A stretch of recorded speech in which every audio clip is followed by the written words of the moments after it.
We are recording this podcast on the lands of the Wurundjeri people of the Kulin Nation. We wish to pay our respects to elders past, present and emerging, and extend our respects to any Aboriginal or Torres Strait Islander people who may be listening. Welcome back, everybody. My name is Priscilla. And my name is Elise. Welcome to Novel Feelings, where we discuss representations of mental health issues in fiction novels. And this is Season 2. Season 2! Woo! Yay! Okay, I'm pretty enthusiastic. Yes. Yeah. So technically we weren't away, but... No. Yeah. I mean, we've been away in the sense that we've been busy recording episodes. Yes, indeed. So there's plenty to expect from Season 2. For a start, it will be fortnightly. Yeah, let's spread the joy out a little bit. Let's not give people too much too quickly. That's right. Yeah, well, we think as well, we have more episodes planned than we did for Season 1. So we're going to do fortnightly episodes, and we've got, at the time of recording, we have 9 episodes planned. Ooh. Touch wood that none of those drop off, but we have 9 episodes planned. And yeah, we've got a number of guests that are coming on board. We have some interviews. We have some people who are actually joining us for the reviews themselves, including other podcasters, authors, subject matter experts. So you don't have to listen to just us. Isn't that exciting? Absolutely. In terms of what kinds of books we'll be reviewing, just like last season, we're aiming to cover a range of genres. So expect some romance, contemporary young adult novels. Some more fantasy type novels as well. Some books aimed at adults, some aimed at teenagers or middle grade. Yeah, so be sure to keep listening. Should we give everyone a bit of an update about where we've been up to in the past 6 months or so since we finished up Season 1, what we've been doing? Sure. Well, we've both been out of lockdown. Amazing way to start the year. Yeah, definitely. When we started recording, we were in our hardcore lockdown, and then that gradually eased towards the end of 2020. And now, thankfully, where we are in Melbourne, in Australia, things are pretty much back to normal in terms of day-to-day life. But, there's still like the overarching threatening storm cloud of COVID. And of course, we hear news every day about what the situation's like in other countries, and we still definitely have scares in Australia, but very lucky that things are looking pretty good for us where we are. Yeah, touch wood that it continues this way.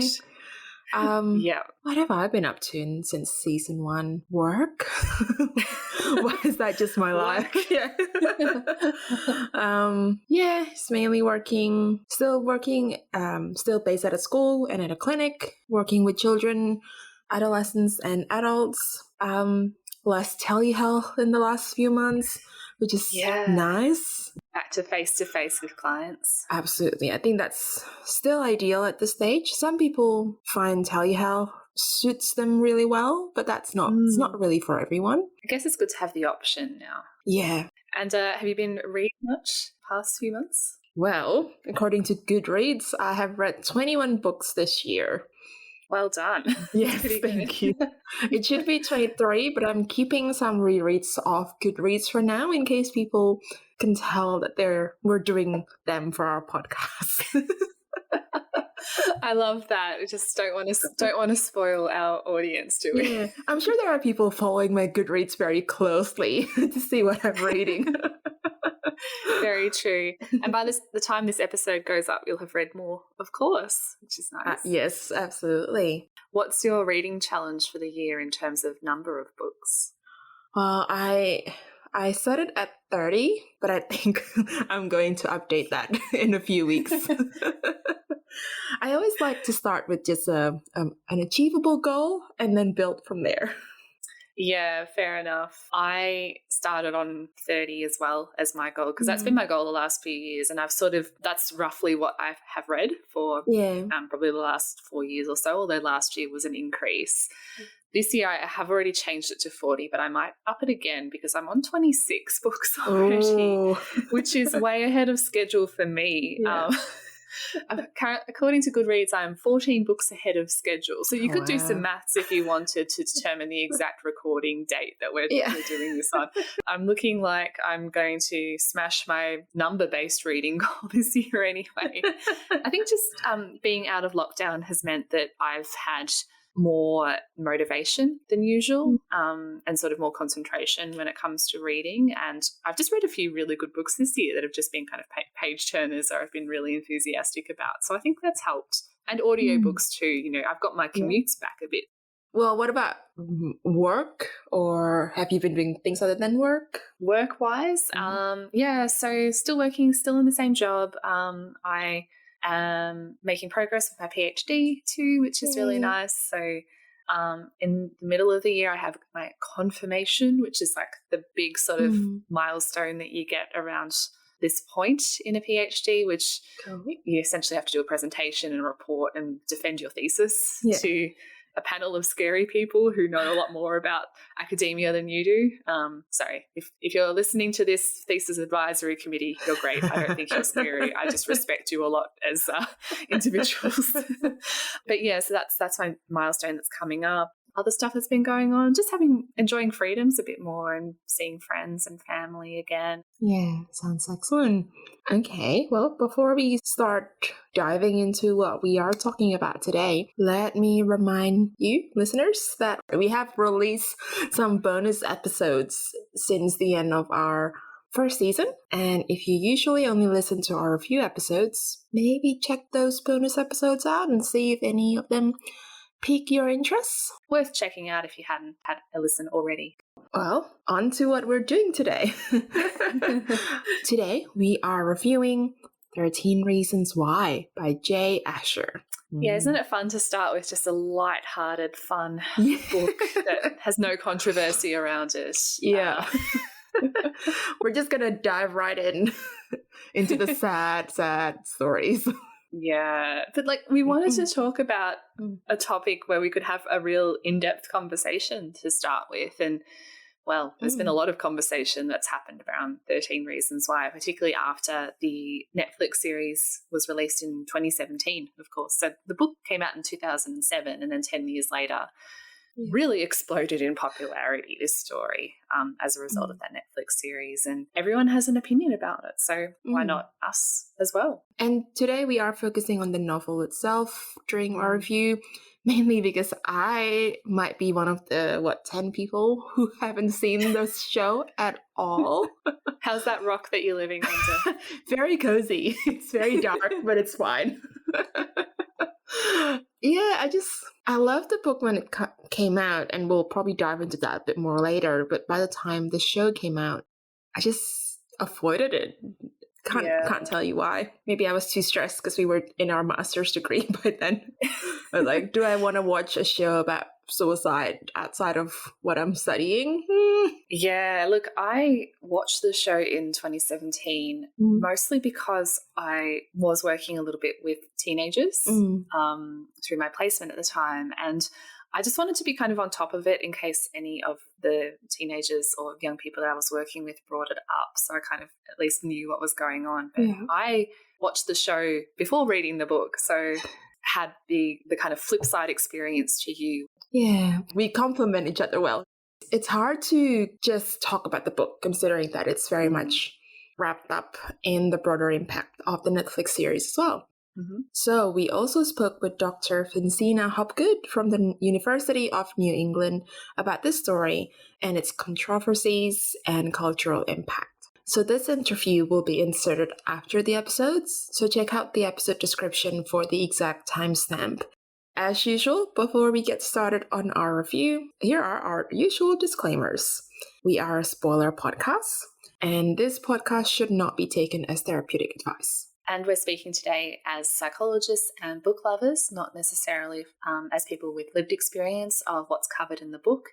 Our voices are limited this way, so stay tuned at the end of the episode for some more information about these issues, including perspectives from people with lived experience. I'll also give a quick disclaimer that Dr. Fincina Hopgood, who we interviewed as part of this episode, is one of my PhD supervisors, although on a different topic. but that is how we have a connection. Yeah, awesome. And hence I was able to wrangle her into donating her time very generously. Yeah, absolutely. It was really lucky that we got that opportunity because she has really good insights about the cultural impact of the show. And she knows a lot more about it than I do.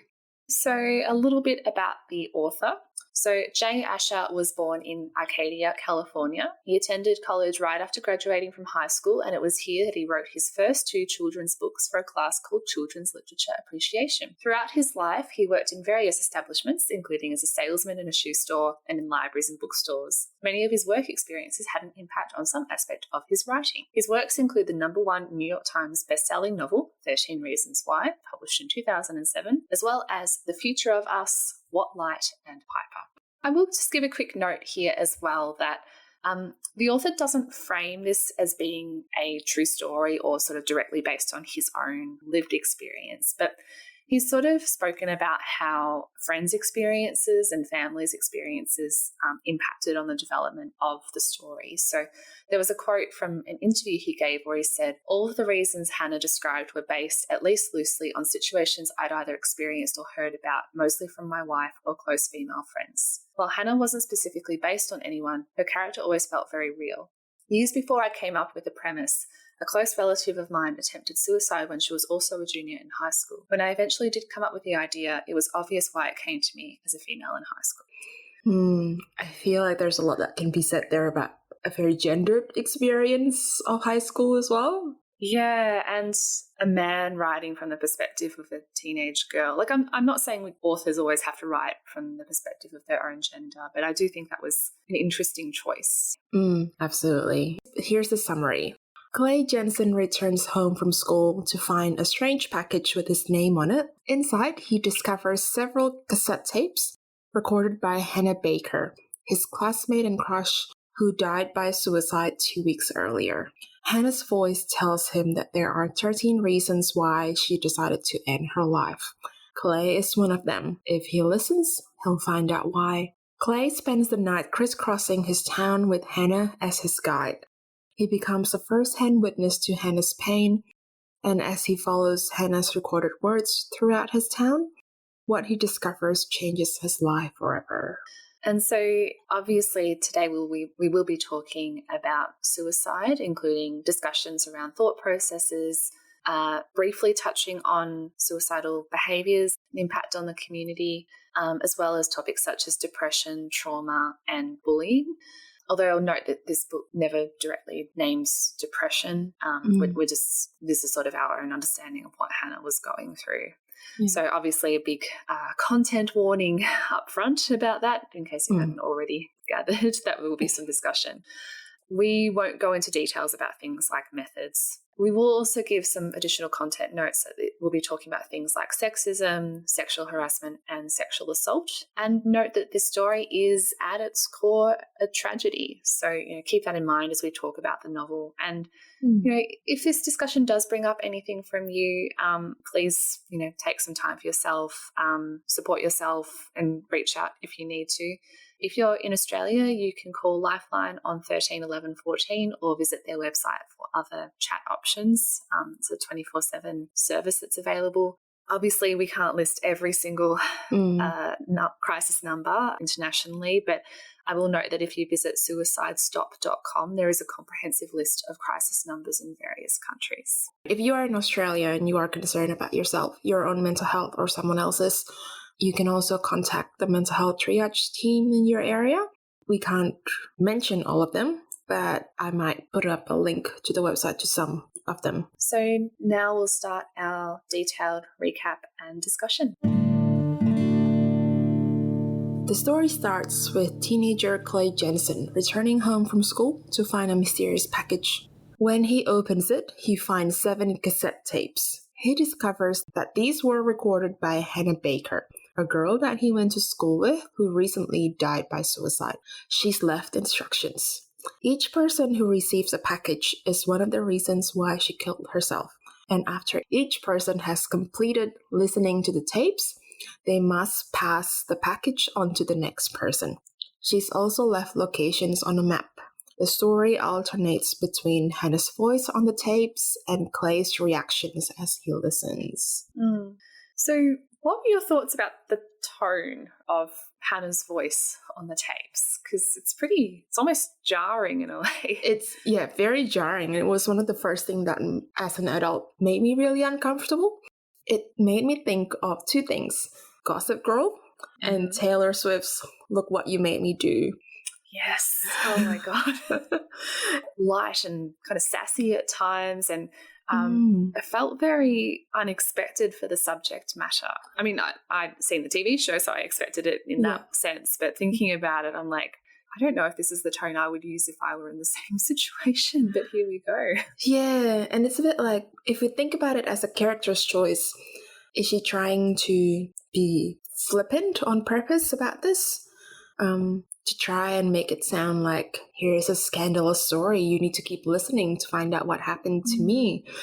And maybe that's her way of coping with what's going on. But if we try to look at it as a writing choice, then I wonder why that was the tone taken. Yeah, it's very like stylistic, isn't it? And there's also the way it contrasts to Clay and his internal monologue too. So Clay is in distress for most of this story as he's listening to the tapes. Yeah, and I think the reason that this tone really made me uncomfortable is that sense of Hannah is writing this as revenge. You know, if I'm thinking of that song, Look What You Made Me Do, it's very much like, well, look what you made me do. Yeah. You forced me into this, so here are the ways I'm going to punish you for it. And that's, you know, up front, like the major issue I have with this story is that it's the idea of using suicide as revenge, which makes me really uncomfortable and is not really something that is that common in real life. But more on that later, I guess. Yes. Yeah. So we get tape 1. So the first tape is addressed to Justin Foley. Hannah addresses the first time that she kissed Justin, another student, after meeting in a playground in their town. Justin, being a real class act, later bragged to his friends that more than a kiss had happened in the park, and people at school started to call Hannah a slut. At this point, Clay pauses the tapes and goes to his friend Tony's house, where he borrows his portable Walkman so he can listen to the tapes while following the locations of each of Hannah's stories and starts to sort of move around and follow the action, I guess. Slut shaming is rife throughout this book, isn't it? I hate all the men. Yeah. I mean, like, even if she had done more than kiss Justin in the park, she would not deserve this kind of treatment at all. No. It's, basically all the boys that Hannah encounters in this book are hugely problematic. Supposedly, except for Clay and maybe Tony as well. But even Clay makes some comments that I'm like, ooh, very, what's the word? I want to say very teenage boys, but that's not fair to all teenage boys. It's very like #nice guy, you know? Yeah. I'm not like other guys. I'm a nice guy. Why don't these girls like me? I see you for who you are. You know, you look better without makeup. And yeah. Oh my God, that's that's probably a bit harsh on Clay's character, but it does come across that way a little bit when reading this in 2021 as opposed to 2007. Like that almost sense of like, you know, I saw you for being special, you know. Yeah. We would have been great together, all that kind of stuff. I really don't like that very much. The second tape is addressed to Alex Dendel, who compiled a list during Hannah's freshman year, which compared various female students in terms of their attractiveness. The list declared that she had the best ass in the freshman class. After the list was released, a boy assaulted her by groping her in the local candy store. Second instance of a boy being just really gross, and then another boy being really gross. So the objectification of Hannah, the flagrant like disrespect for her as a person is just awful. Yeah. This keeps going as well. I'm going to keep being outraged throughout. There's a conversation to be had about the culture of sexism that's happening in this community. So the third tape is addressed to Jessica Davis. So Jessica was a new student during Hannah's freshman year, which was the year that Hannah also moved to the town. Hannah, Jessica, and Alex, so Alex being the boy from tape 2 and also a new student at the time, started hanging out together at a local coffee place. Jessica and Alex started to date and then broke up. After the best ass incident, Jessica was offended that Alex, quote unquote, chose Hannah over her, and the two stopped talking. And meanwhile, Jessica continued to perpetuate the rumour that Hannah was a slut. So, really nice, breaking up of a friendship here over a boy. One of my favourites, obviously. Why is everybody in this awful? I hate this thing where, two women are friends and a boy has done something and the woman that he's offended or disappointed or betrayed is mad at the other woman, but not at the guy. I don't understand it. Yeah. I hate that Jessica took her anger out on Hannah instead of Alex. And, Hannah, throughout the story, really needed a friend, and she almost had a friend, or she had a friendship that was starting to develop. But And I feel like this part also shows that women can be complicit in sexism / internalized misogyny that happens in society. Absolutely. And then we have the 4th tape, which is addressed to Tyler Down. Tyler stalked Hannah outside of her bedroom window and took pictures of her. Hannah enlisted the help of another student, Courtney, to catch the peeping Tom. Hannah felt violated by Tyler and unsafe in her own home. Hannah doesn't tell any authority figures and doesn't tell her parents. Yeah, this is the sort of thing that he could have realistically been arrested for if they had pursued that path. And I don't know. I just wondered if even contacting the police even crossed her mind. Not that I'm blaming Hannah for that at all, and not that police are always effective, but it's the sort of thing where it's a common thing in this thing where I just wish that she'd reached out to a parent or adult or trusted authority figure, and B, that authority figure had been responsive. Yeah, I feel like it really shows how isolated she is at this stage, that she didn't even think to tell her parents about this, which is really odd, because to a point it makes sense that she might not have said anything about the rumors at school, because when you're a teenage girl, you don't want to tell your parents that people are calling you a slut. But this is happening at home, and it's about her safety at home, and she never even thought to tell her parents. Yeah, I get the sense that there's no real closeness between Hannah and her parents, not in the novel anyway. They're not really present as characters at all. Anyway, we then get the story of Courtney, who's in the 5th tape.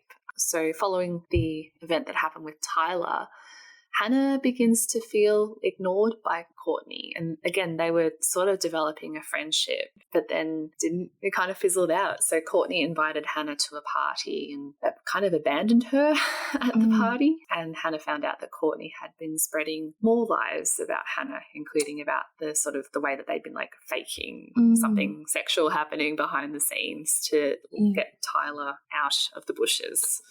More toxic friendships. Yeah, I mean, on one hand, this can happen, but also I am glad that we've had more books, young adult books or new adult books that are portraying complicated but non-toxic female friendships. Because I feel like in the early 2000s, there were a lot of portrayals of this sort of female friendships where they backstab each other, or they become really awful to each other. And it's just not the full picture, I think, of female friendships in your teenage years. Yep, for sure. And definitely not ideal friendships as well.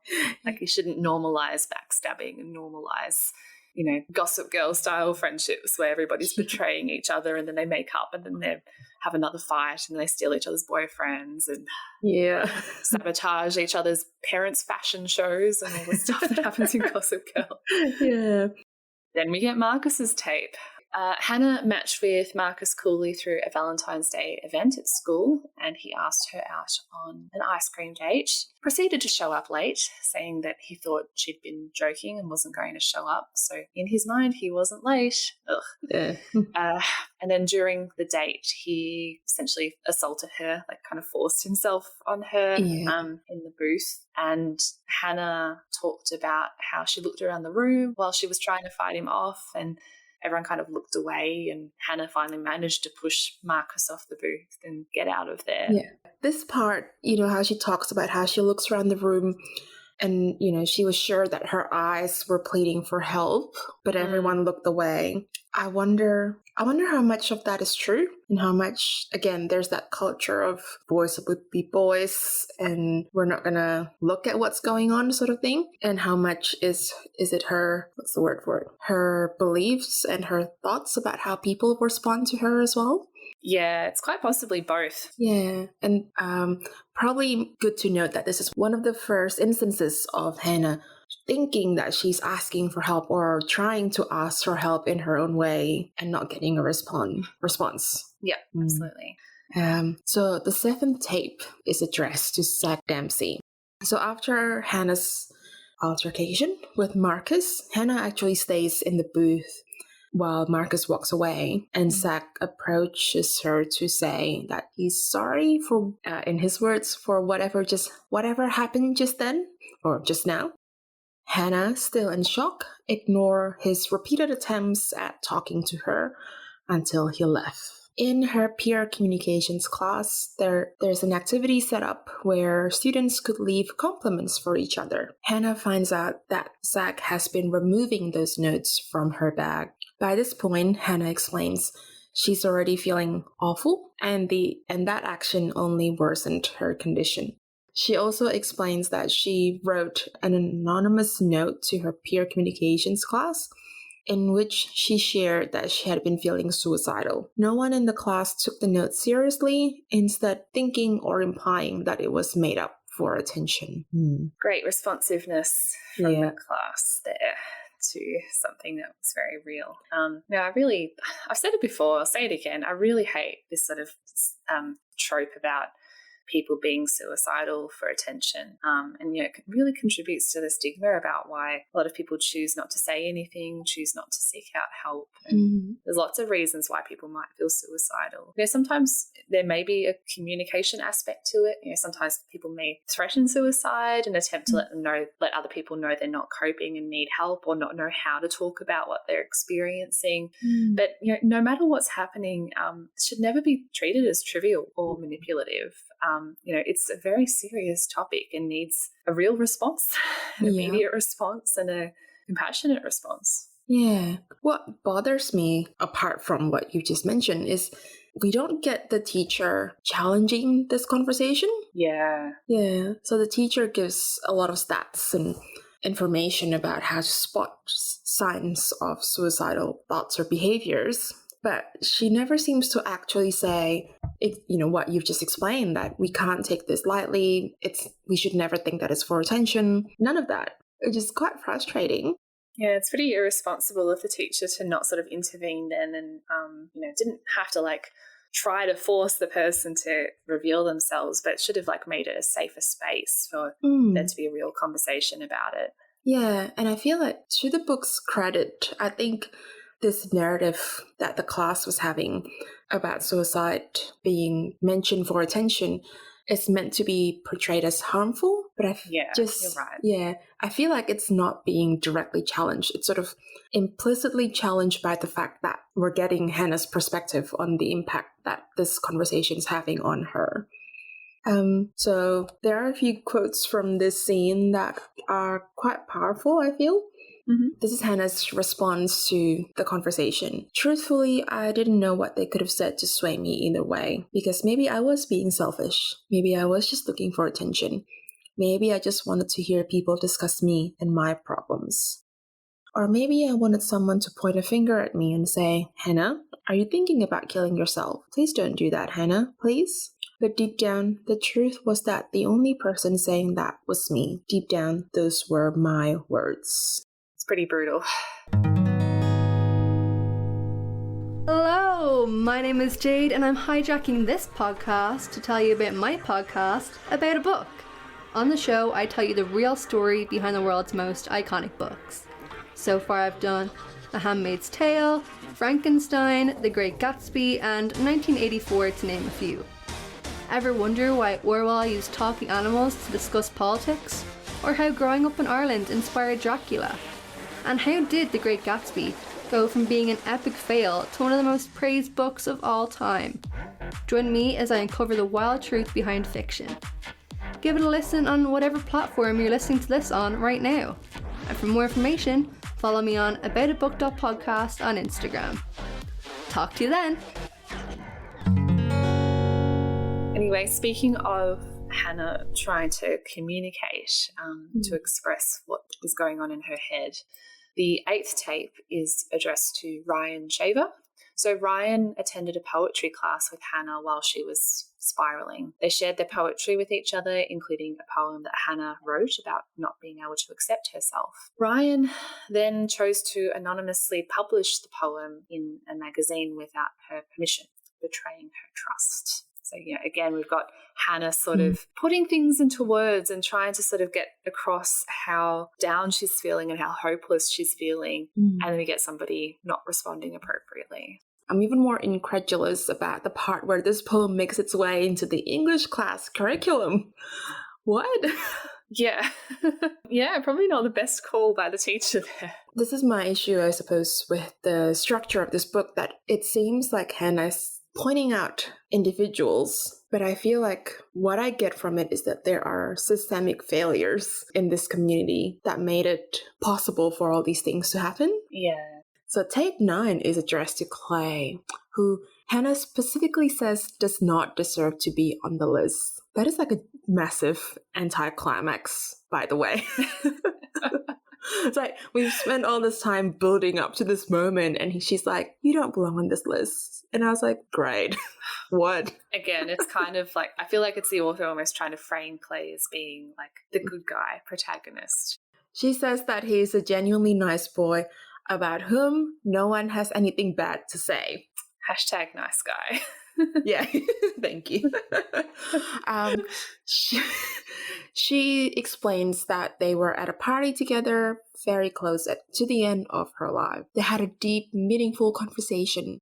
Hannah explains in the tape that she wished she had gotten to know him earlier. Through Clay's present perspective, we know that he also wanted to get to know her better, and he had a crush on her. But he was only willing to have conversations with her in secret. Whenever someone they knew came to the cinema, he would stop talking to her. So at this party, they had a kiss, and Hannah broke off the kiss.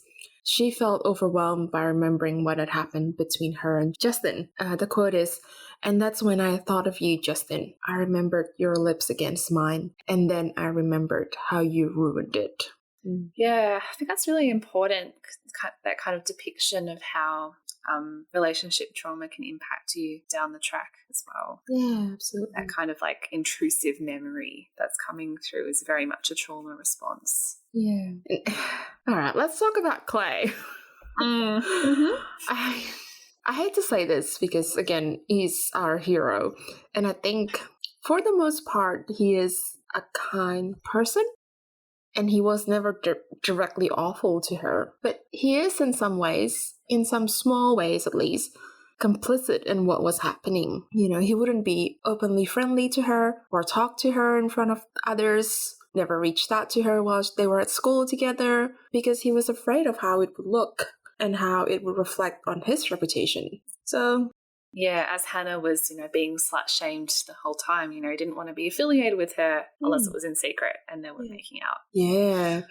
So, obviously towards the end, this is the lesson that Clay's meant to learn, that he had gone about this the wrong way and he needs to change that. But I don't know, I feel like I did not pick up on this when I read the book as a teenager. I just thought of Clay as that tortured hero. Yeah. I mean, flawed characters are good, though. I do think it's important for characters to not be perfect all the time, but I do feel like Clay doesn't really get enough criticism might be too harsh for it. I feel like there's not really that much discussion about Clay's involvement in this. He's just, and definitely with the TV show as well, and the kind of cultural discussions around that. Like, I feel like he's still sort of centered as being, more of a hero character than perhaps he deserves. And I don't know how much of this is like author's intention versus our interpretation as well. But I agree. Nobody is the direct cause of Hannah's death.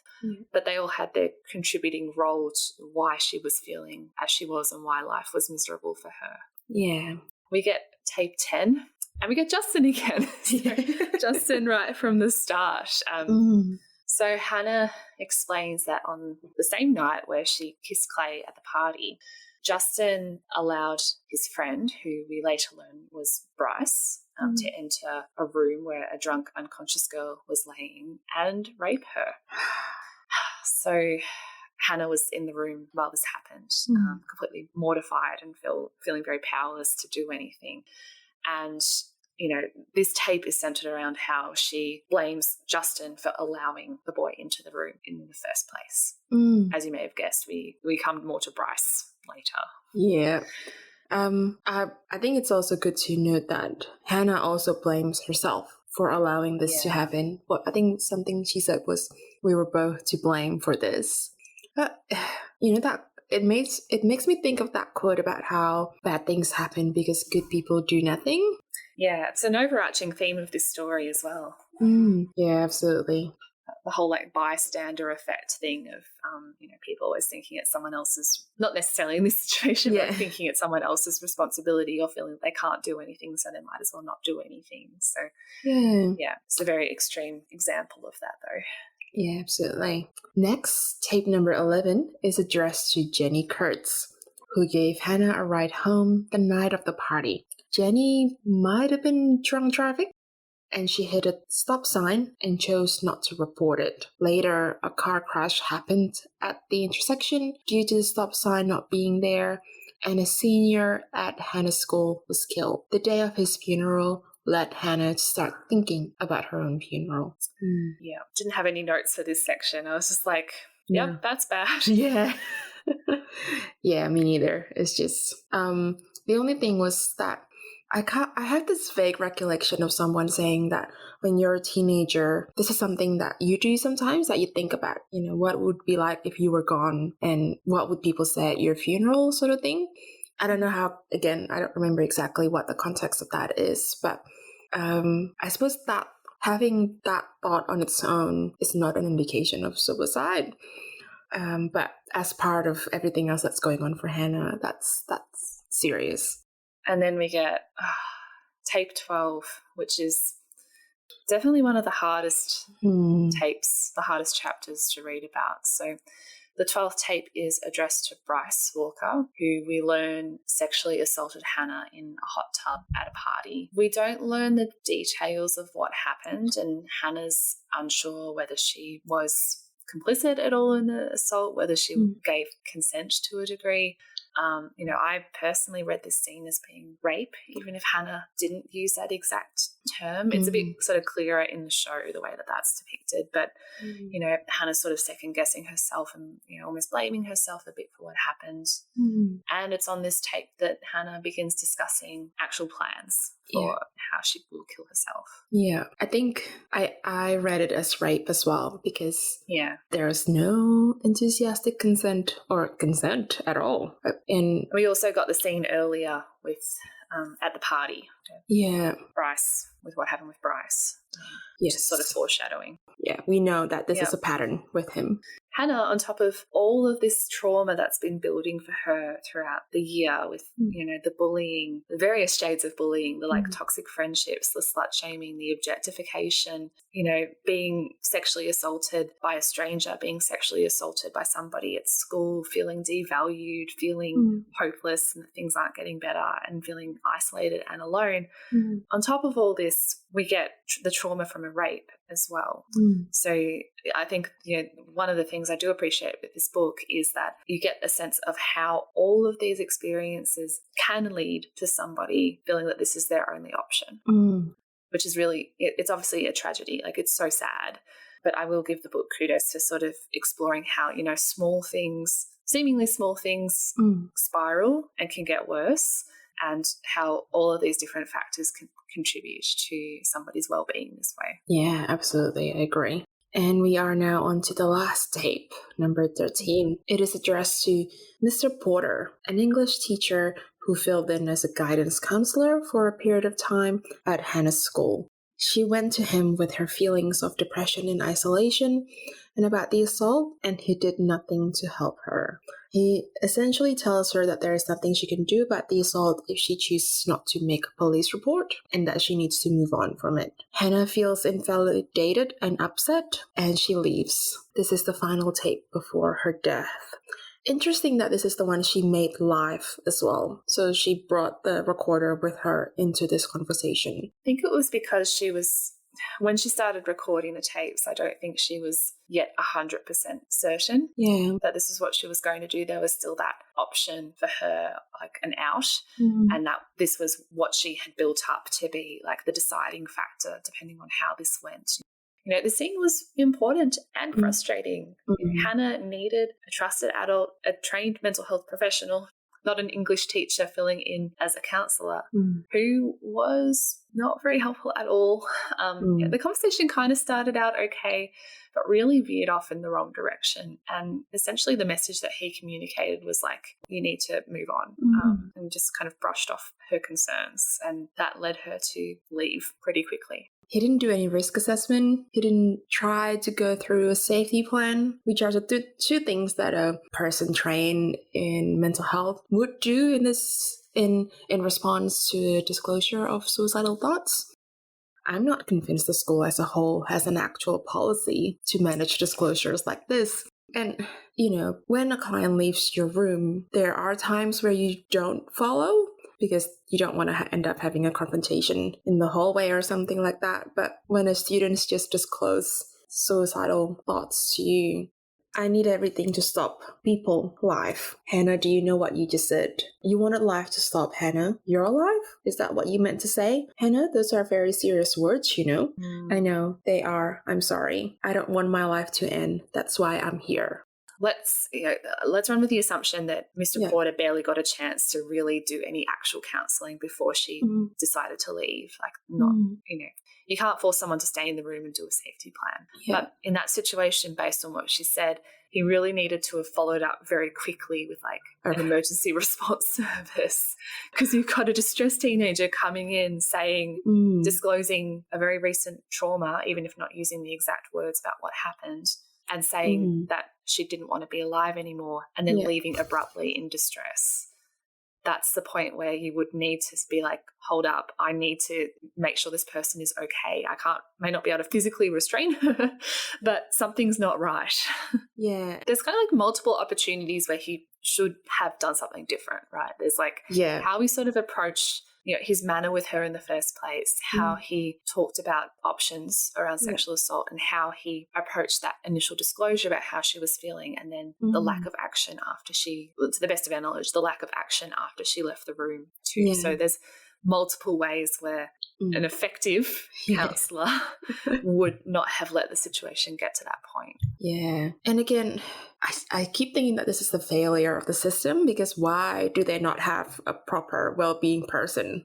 Yeah. If the guidance counsellor is away as well, assuming that's a trained mental health professional, you don't get an English teacher to step in. You get a temporary guidance counsellor, at least someone who has that background. Yeah. You don't get someone who seems to be just kind of making it up as he goes along.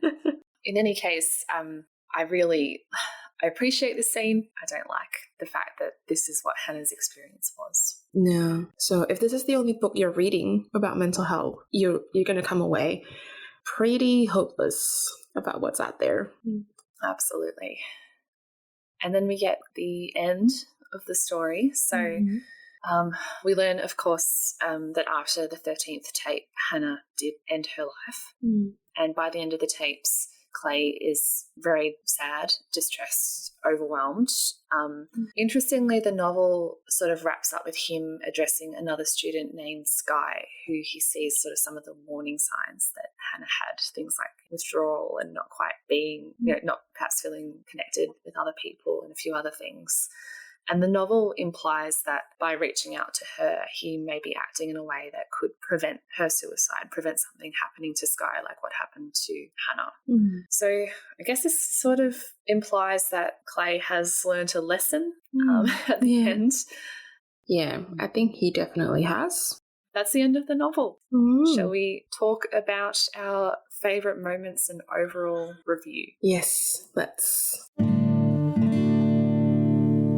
I don't know if I have a favorite moment necessarily, but that car crash that Jenny caused accidentally towards the end of the book actually was brought up early on. Yeah, Clay witnessed that car crash and he actually was a part of the response. I was going to say the response team, but one of the first people who were on the scene. And it just sort of kept being brought up until we eventually find out how it was connected to Hannah.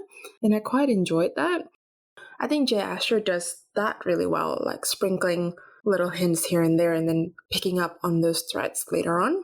And it's like you said earlier, he does a really good job portraying how there's a domino effect and the little thing that you do may be insignificant on its own, but it may be part of a bigger pattern, and you never know how that would affect someone else. Yeah. My favourite moments, not that I enjoyed them per se, but I thought the scene with Mr. Porter, the guidance counsellor scene, was well done in terms of sort of the emotional climax of the book and how, getting Hannah's perspective in real time, I thought was really hard hitting and quite important to sort of talk about, like ineffective counselling. As we've talked about in our tropes episode, bad therapy is an ongoing issue. So I do kind of appreciate when it's called out in that way, even if it's not explicitly said. It's pretty clear that the author does not condone how that counselling session went. So how would you rate this book? All right, so this is a tricky one.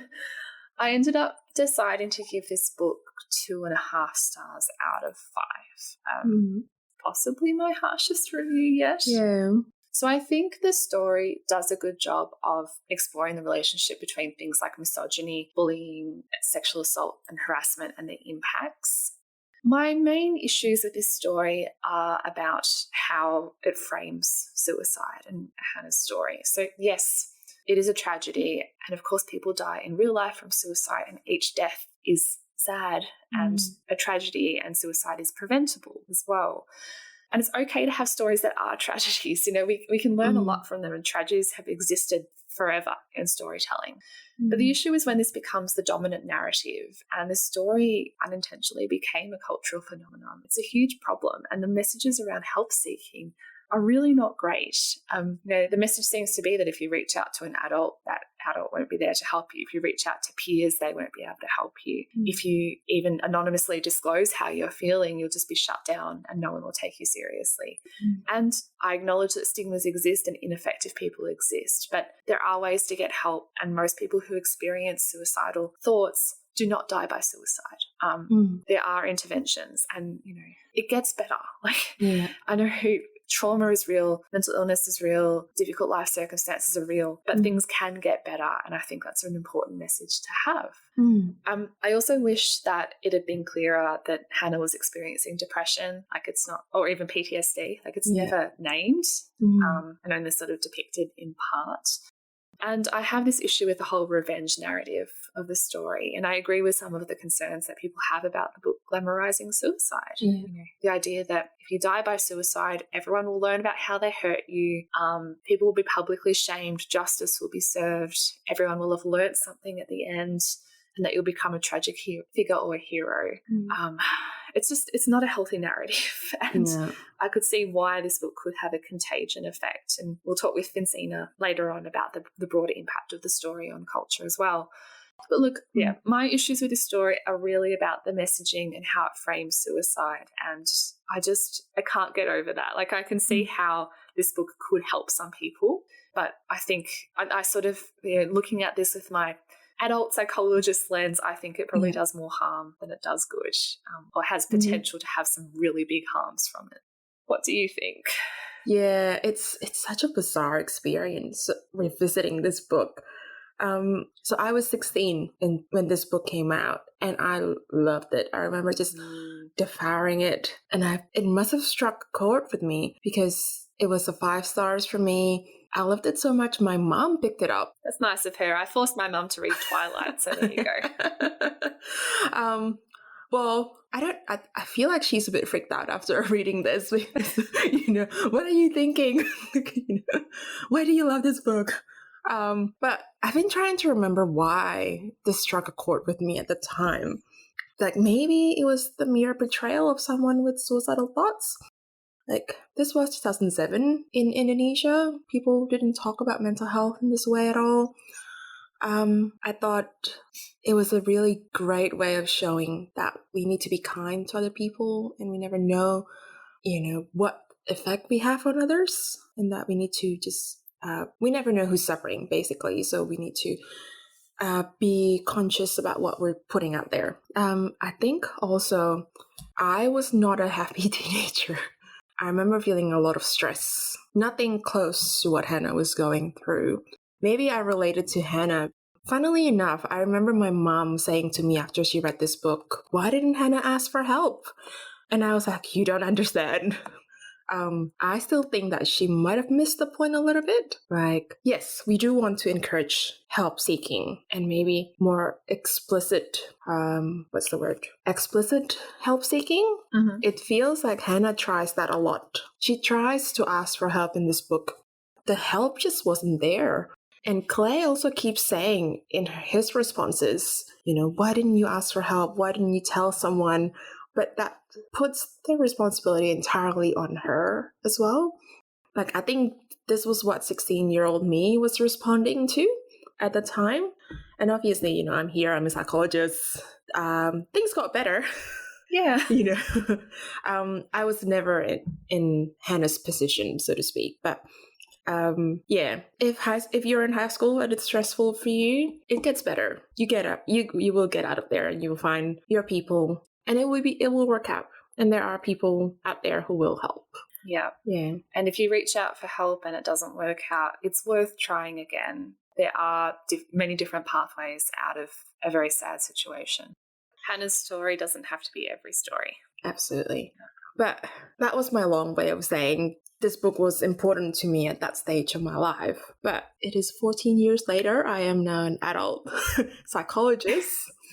I can still see that perspective of it. Mm-hmm. But as soon as I was reading this book, I just felt really uncomfortable. I think it was that song, that Taylor Swift song in my head, just, look what you made me do, and just going over and over. And I just keep thinking about that suicide as revenge frame and how bad that is. Yeah. And I can't quite get over it. So how are you going to rate this one? Can you even quantify this in the very scientific star rating method that we have? I've been trying to think about it. Like I said, I think earlier this morning I was like, right, it's a 2.5 because that's a halfway point between 5 and nothing. But I don't know if that's accurate either because it doesn't quite encompass or get across what I've just told you. Star ratings never do. Yeah, I think I will say it's a 2.5 because, it's a compromise between my adult self and my teenage self.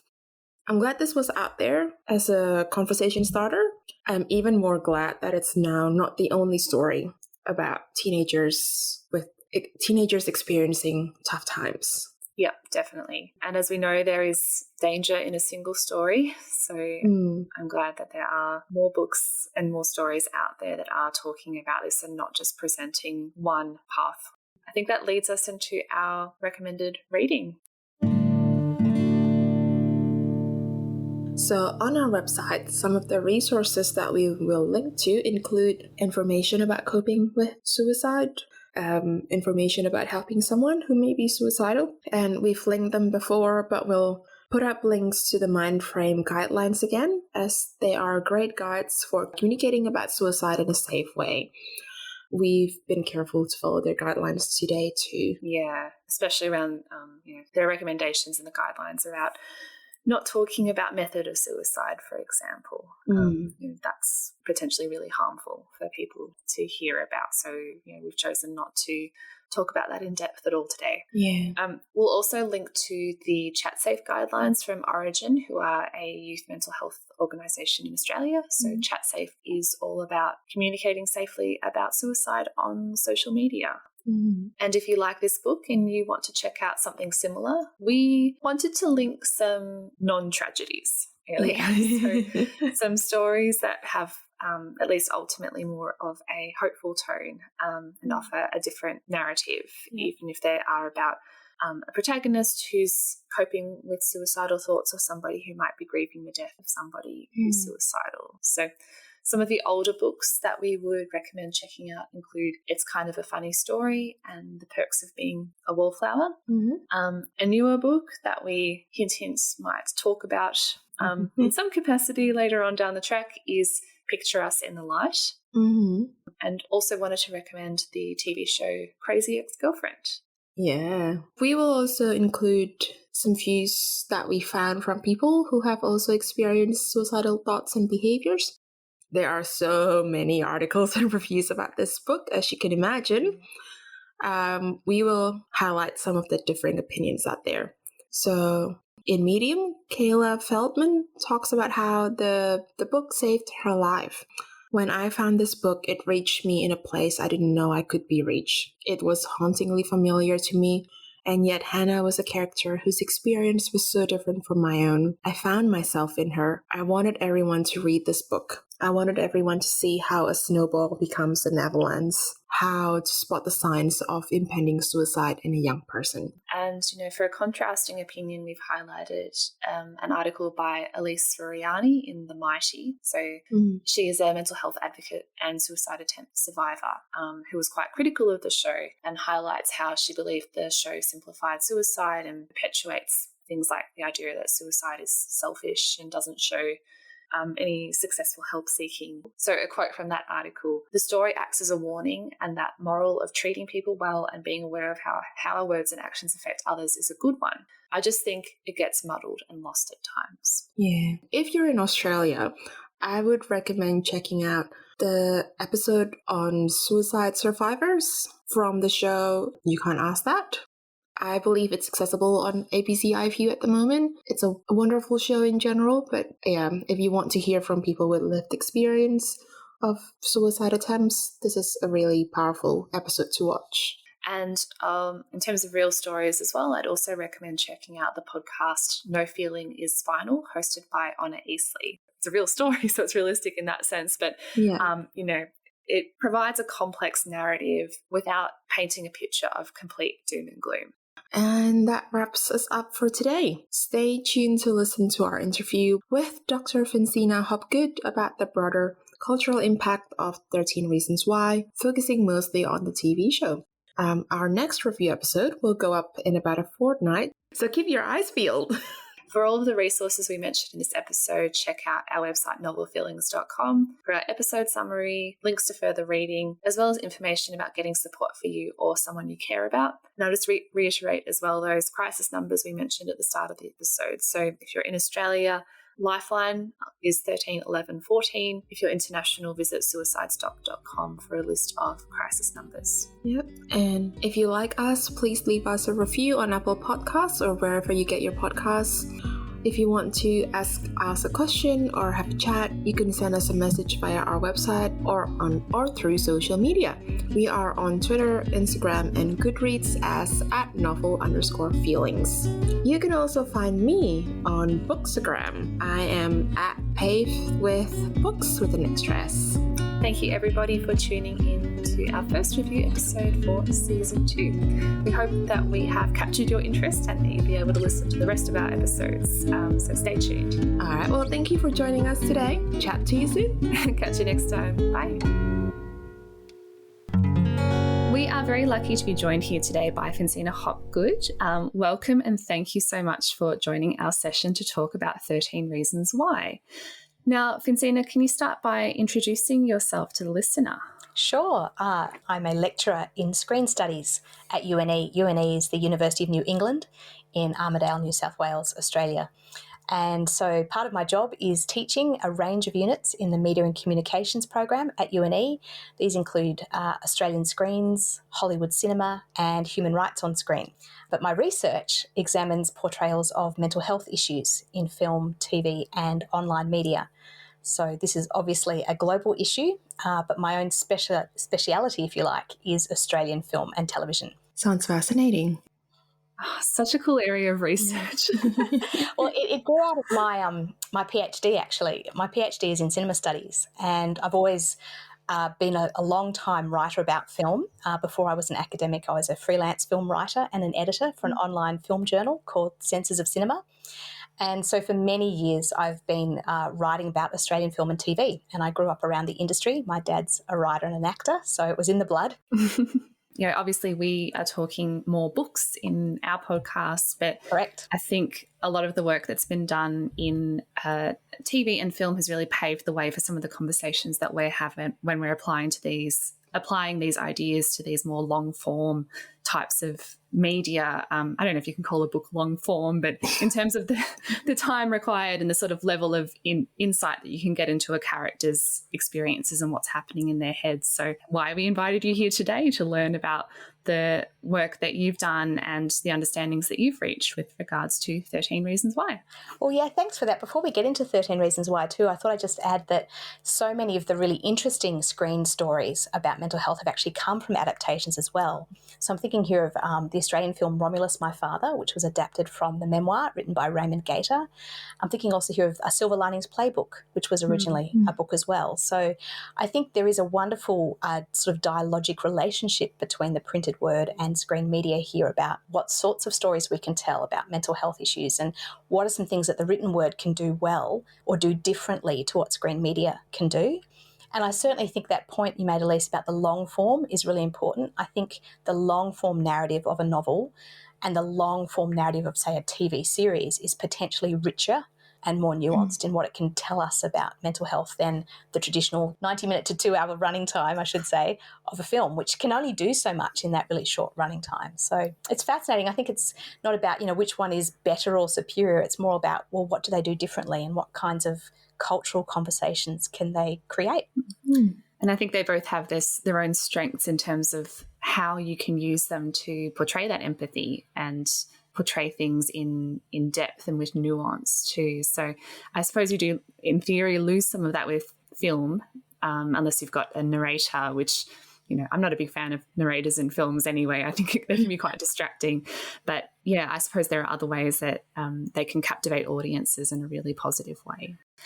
Anyway, maybe we should start with our questions for today. So the first question I have for you, Fincina, is why do you think there was such a huge response to the 13 Reasons Why TV show when it was launched? I think we have to remember that it was based on a very popular best-selling New York Times novel, which had been out for 10 years prior to the release of 13 Reasons Why, the TV series. So I think if we look at 13 Reasons Why, the novel, and its appeal to a young adult audience, I think we begin to understand why the show landed with such, celebratory, media coverage before it became controversial media coverage. It was because this was a book that really had quite a strong, devoted fan base and had quite a strong cult following amongst teen readers. And I think that was really fueled by its celebrity cachet in the form of the executive producer, Selena Gomez. So she's a very well-known sort of Hollywood celebrity with a massive social media following. And she was originally attached to the book when it was going to be adapted to a feature film. But that, often, as happens with adaptations, it got caught up in development cycles. And by the time it sort of passed through to Netflix, she was now too old to play the character that she was going to play, which of course was Hannah Baker. So she then became attached to the project as an executive producer, but because she was one of the most widely followed social media, social influencers at the time with, millions of likes on Facebook and Twitter followers, it meant that she had such an ability to cut through all the other noise of what's happening in that space and let her fans know that this series is coming out. They also had really fantastic posters, like really well-designed posters and taglines, which really captured that kind of what's the word, the groundswell, word of mouth that they talk about for any kind of show. So I think that already sowed the seeds for what was going to be a significant television event. But then, of course, the mental health organisations, particularly in America, but also then worldwide through their networks, became aware of the fact that this was a show that had some very graphic content in terms of suicide. And understandably, they raised alarm about this, and they tried to be proactive and tried to release some media releases ahead of the show's premiere to sort of warn people, to make sure that mental health organisations were informed and were prepared for what they feared was going to be a negative response or a negative impact of the show. The irony, of course, being that that became a huge media event in itself, the alarm raised by these mental health organisations. So the level of saturation of media coverage in, I think it was April of 2017 when this show dropped, as they say, meant that in many ways Netflix's marketing campaign just went through the roof, largely through the controversy about the show. And there was a study done about 4 or 5 months later in July that said in that first half of that year, 2017, there were over 600,000 news media reports alone about 13 Reasons Why. That is a phenomenal statistic for any form of TV or film. What are some of the themes of the conversation, I suppose, that was happening at the time about what the show got right and what the show didn't do so well, I suppose, in terms of portraying the mental health issues? I think that's a really good question because there were aspects of the show that I think had some positive developments in terms of raising awareness about mental health issues. And one of the things that I think caught a lot of mental health organisations off guard was they had no prior warning about the content of the show. It was literally just the networks of mental health organisations telling each other, this show is going to be airing, a lot of teenagers are going to watch it, and it has some very graphic, confronting content. We better be ready. Caused a lot of alarm because there was concerns about the fact that targeting a teen audience means you're targeting a vulnerable audience of viewers who may be living through these issues that are being portrayed on screen and living through them for the first time. So living through bullying or sexual assault or living through suicidal ideation. And when you watch a show like that and you seek some kind of comfort or some identification with a show like that, and when you see in the narrative that there is no comfort, there is no support given to the protagonist experiencing these issues, it's a very negative impact upon a teenage viewer at that point. So I think one of the things that was potentially dangerous about the show was the fact that it sent out a very negative message about the fact that there is no support, there is no help. But then it had the positive effect of really raising awareness beyond the text, outside the TV show, of the importance of this support. And I think you saw some really innovative forms of media coverage trying to offset the kind of the dangerous impact of the show. And some of the things that I saw in the media, which I thought were positive developments, were, publications like Teen Vogue in the States actually inviting people with lived experience of suicide and mental health issues to talk about their experiences and talk about their feelings about the show, and to sort of model for that teen audience the fact that you're not alone, and what you can do is seek help, and that help will be offered and that help will be forthcoming. Yeah, I feel like everybody was talking about it for certainly the 6 months or so afterwards, but the number of studies that have come out since then talking about the impact and assessing the longer term impacts, I think, as well, has been really interesting to see. There was obviously so many concerns that were being raised at the time about what young people, what messages they would be receiving from the show. Yeah, I think that's a really good point, that the show itself, if you look at it in isolation without their support material around it, the show paints an incredibly bleak picture for this generation of, the fact that the parents are impotent or ignorant of what's going on, the fact that what counselling is offered is pretty piss weak, can I say?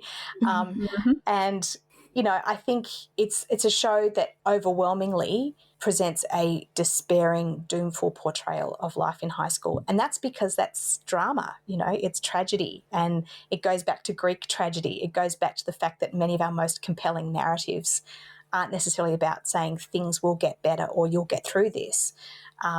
So there's a kind of tension within the text itself that, you know, the text wants to be a compelling drama. It wants to be a soap opera, let's face it, for teenagers. There's 13 episodes and it wants you to keep watching one after the other. So it's got this tension between, well, is it entertainment or is it education? And it obviously is more entertainment than it is education. But unfortunately, in kind of following that dramatic impulse, if you will, of the story, it presents a very negative portrayal. It illustrates for us that any sort of media content that deals with mental health has to walk through this very tricky ethical space of being authentic and sensitive in its representation while also offering something that is compelling viewing. And I think Netflix was trying to have its cake and eat it too, maybe, by creating this kind of event television that, you know, you are tuning in to find out what were the 13 reasons why this person decided to end their life, not tuning in to find out about where do I go for mental health support when I'm feeling this way.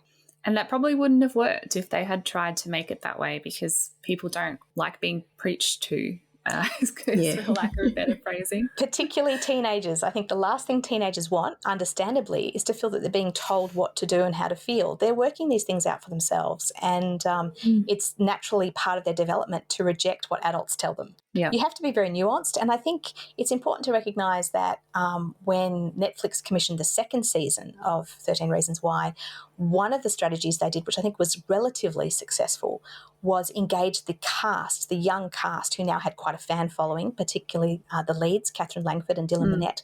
They engaged the cast members to be involved in that public health messaging, which I think was actually a really good strategy. And what they did was they got them to speak out of character, to speak directly to the camera, and to talk about the importance of seeking help for your mental health, and the fact that it's okay to say that you're not okay and it's okay to reach out. And they actually bundled it, really interestingly enough, with a content warning as well, which was really quite clever. So it was very open about the fact that this is a fictional portrayal about these issues, bullying, sexual assault. And they said, if this content is not for you, you don't need to watch it. Or if you're not feeling safe, we encourage you to watch it with a trusted adult. So that sort of rhetoric, if you like, around making the viewing experience safer was really interesting, and it was kind of packaged up in little bite-sized videos so that it was just ripe for sharing on YouTube and ripe for sharing on social media. One of the biggest controversies of the TV show was the decision to change the method of Hannah's suicide and to depict the attempt much more graphically in the TV show than it's portrayed in the novel. What are your overarching thoughts about how this was portrayed? Any adaptation process, it's about what do you translate literally to the screen and what do you change, and why would you make such a change? Now, the producers have been on record as saying that they made this change quite deliberately, quite consciously, because they wanted to show the impact of suicide, the act of suicide, but also the impact of it upon family members.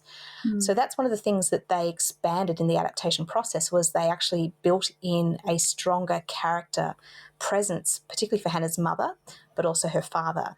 And they argued that part of their rationale for changing method was to show, and I'm quoting here, to show that suicide is not pretty, that it is not easy. So I think they were conscious of trying not to glamorize suicide, but they didn't think through the logical consequences of the overall narrative structure. So they portrayed the act in a very graphic and shocking and confronting way. They were doing so intentionally to shock and to confront the viewer, but they didn't think through the consequences of that. They were clearly ignorant of, whether it was willfully or innocently ignorant of, the research that talks about the risk to vulnerable viewers of detailing method. But what they also didn't take into consideration was the structure, the overarching narrative structure of the 13-part series, and where they placed the scene of Hannah's death in that structure. So in the novel, it's flagged from the outset that she has died by suicide, and it's mentioned only in passing how that's happened. And while the TV show also opens with the knowledge that she has died by suicide, they kind of deliberately place the act and the depiction of the act at the end. So there's this sense of, over 13 episodes, they're slowly building up to what we all know is going to be inevitable. What happens, of course, is along the way, the audience develops a really close attachment to Hannah, the character, particularly because of the way she's portrayed. I think Catherine Langford's performance is quite remarkable. She's very charismatic as well. She's amazing, and I'm sure that's one of the reasons the show actually resonated with viewers, is because she is so charismatic on the screen, and the rapport between her and Dylan Minnette, who plays Clay, is also really credible.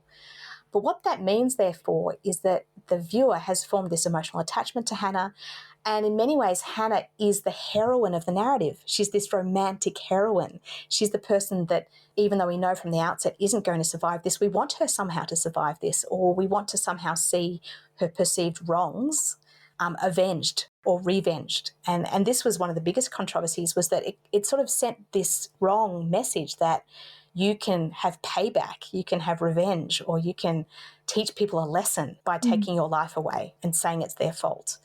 And it hugely problematized what we know about suicide causation, about how complex it is.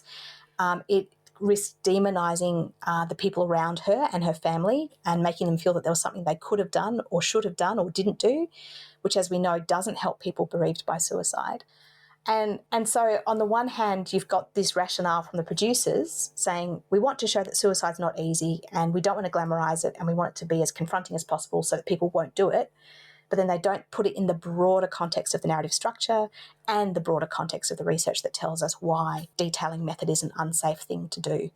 So I just think it's a fascinating case study, really, of what are the limits for these stories of mental health and suicide in terms of limits of portrayals, and what can good drama do, but how you can push that good drama too far, as I think they did in this case, and risk all those good intentions that they had by simply going over the top. What you mentioned before about how that build-up means that suicide comes across as a, look what you made me do sort of narrative. I think that was also a criticism of the whole arc of the book as well, because that was almost the whole point of her sending out the recordings with these, this is why I did this, and I want you to know you made me do this.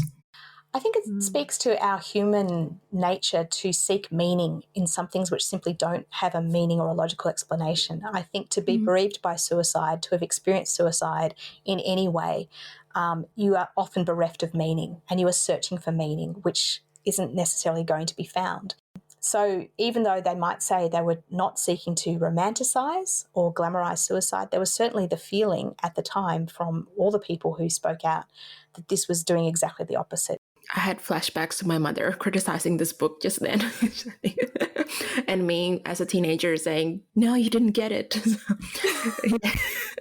I think we cannot discount the popularity of the book and indeed the popularity of the TV show and the fact that it found its audience and it spoke to its audience, which shows you that it did have its finger on the pulse to some extent, but that just shows you even more about why it was their responsibility to not cause more harm. And that's one of the statements that one of the lived experience survivors says in the Teen Vogue interviews, is that, she was really disappointed that a show that had such great potential to speak to its audience and to make them feel that there is hope and there are ways through this, wasted that opportunity and instead created something simply dangerous and harmful. Yeah. I feel like we've already touched on this next question, so this probably will be more of a summary, I suppose. To the best of your knowledge, what is the cultural impact of the show, whether it's negative or positive? I think there's no question it had a huge impact in 2017 because it became one of those shows that throughout the world, it wasn't just in Australia and America, it was in the UK, it was in Europe, everybody had at least heard of, if not watched and seen. So the impact was quite unprecedented, I think, for any mainstream screen media product, whether it be a film or a television show. And it was widespread across academics, researchers, not just in mental health, but also some researchers in philosophy and media that I read in the UK all got involved in the discussion about what are the sorts of moral limits about stories of suicide, not just in film, but also in literature. And, isn't that part of the role of literature, is to explore these issues? So it was really fascinating to see how a TV series could kind of lead to these broader conversations about what is the role of art, what is the role of literature if it is not to explore the human condition, if it is not to go to the darker side of what it is to be human and to be living in this world. Counterbalanced with that, of course, was the fact that this was a show that many people pointed to as leading to a rise, a spike in the number of calls to mental health organisations and the number of searches relating to suicide. And what was fascinating to see about that sort of data, hard quantifiable data, was that an indication that the show was raising awareness and therefore prompting help-seeking behaviour, or was it doing the opposite? Was it actually prompting more people to seek out information about method? And some of the studies around that data say the results were actually equivocal. Those Google searches that were tracked by one research team show that it was kind of equivocal, and it was evenly split between an increased number of searches for suicide support and an increased number of searches for suicide method. So there's no doubt that it had a tangible, measurable impact. What is open to, I guess, debate is how much of that impact was negative, how much of that was positive. From my point of view, while there's much about the portrayal of suicide in particular, but also the lack of a kind of a positive portrayal of mental health support that is regrettable about 13 Reasons Why, I think I, for one, as a scholar and a researcher in this space, am pleased to see the kinds of conversations that the show led to and the greater awareness that the show has prompted in screen producers, at least, of their moral and ethical obligations when portraying these stories on screen. And it's around that issue of exercising responsibility that I think screen producers need guidance and need some support from people in the mental health community, ideally from people with lived experience. I think I would really love to see one of the developments to come out of all this is more collaboration, co-production with people with lived experience of mental health issues and of suicide in these stories. We are seeing richer, more diverse portrayals, and we'll see them in narrative as well. We'll see them in the written text as well, not just in screen media texts, that really mean that this is about authentic lived experience informing these representations. I mean, any screenwriter needs to research his or her subject matter or their subject matter, and part of that research is about, well, who has lived this journey before that might shed some light into my character's journey that I'm creating here on the page. Absolutely. Anyway, I think that wraps up most of our questions that are specific to 13 Reasons Why and its broader impact. So I just wanted to give you an opportunity to plug anything you'd like to plug. So where can people learn more about your research or find you online? Oh, thanks for asking. Well, the easiest way to find a bit more about me and my research is simply to Google my name, Fincina Hopgood, and UNE, which is my institution, University of New England, and you'll get a short little bio there about my research in a formal sense. I don't have much of a social media presence, but I am on Twitter, so you can find me on Twitter if you want to. But in terms of my research work, if you wanted to read any of my research work, the easiest way to find me is actually on The Conversation. The Conversation, as you know, showcases a lot of academic research for a broader audience. And in the past, I've written a bit about my research around empathy and screen portrayals of mental health. And I'm currently working on a book project that is really, I guess, the culmination of the last 10 years, more than 10 years actually, researching screen portrayals of mental ill health in Australian film and TV, again focusing on empathy. So that will be hopefully, who knows how long books take, but, the manuscript's due at the end of the year, so hopefully it will come out next year. But I've got plenty of, both research publications and publications for a general audience that you can find if you're interested. And, of course, you can always contact me through my email address on my UNE webpage. Lovely. We'll make sure to link to some of those information pages on the blog post that we'll put up to accompany this episode. Thank you. That would be great. Thank you so much for joining us, Fincina. We really appreciate your insights. Thanks for having me, and it's great to chat with you both. Thank you.